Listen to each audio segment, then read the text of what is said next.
RPSC द्वारा आयोजित ACP exam 2014 के अंदर एक क्वेश्चन पूछा गया है।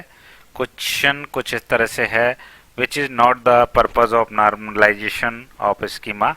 जो हम स्कीमा का नॉर्मलाइजेशन करते हैं उसका क्या पर्पज नहीं है, कौन सा काम उसका नहीं है। चार ऑप्शन दिए गए हैं, आपको जो उसका काम नहीं है वो बताना है। चार ऑप्शन में से पहला ऑप्शन है conversion of data to a canonical form.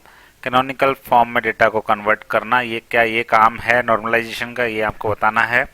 Second option में दिया गया है reduction of the number of anomalies, गड़बड़ियों को कम करना, क्या ये नॉर्मलाइजेशन का काम है। एलिमिनेशन ऑफ रिडंडेंट डेटा, क्या डुप्लीकेट डेटा को हटाना ये नॉर्मलाइजेशन का काम है, या नन ऑफ दीज, इनमें से कोई भी काम नॉर्मलाइजेशन के नहीं है। एक सही आंसर आपको बताना है। सही आंसर के लिए हम एक बार नॉर्मलाइजेशन के क्या उद्देश्य उनको समझ लेते हैं। तो नॉर्मलाइजेशन का पहला उद्देश्य होता है रिडंडेंसी को कम करना। रिडंडेंसी का मतलब है ऐसा डेटा जो बार बार रिपीट हो रहा है, वो डेटा रिपीट नहीं होना चाहिए, क्योंकि उसका कोई मीनिंग नहीं है बार बार रिपीट होने का, इससे प्रॉब्लम क्रिएट हो सकती है। तो नॉर्मलाइजेशन क्या करता है, रिडंडेंसी को हटा देता है। दूसरा उद्देश्य है गड़बड़ियों को कम करना। नॉर्मलाइजेशन जो इंसर्ट, अपडेट और डिलीट ऑपरेशन के कारण जो भी गड़बड़ियाँ उत्पन्न होती हैं वो नॉर्मलाइजेशन की मदद से अपने आप हट जाती है। और ये दोनों चीज़ हो जाएंगी तो डेटा हमारा लॉजिकली ऑर्गेनाइज भी हो जाएगा अपने आप।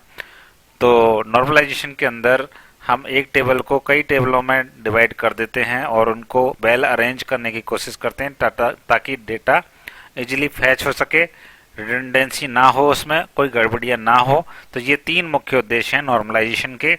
अब बात की गई है पहले ऑप्शन में कैनिकल फॉर्म में डेटा को बदलने की, तो ये एक इनडायरेक्ट बेनिफिट है नॉर्मलाइजेशन का, डायरेक्ट बेनिफिट नहीं है। यहाँ मैंने लिख भी दिया है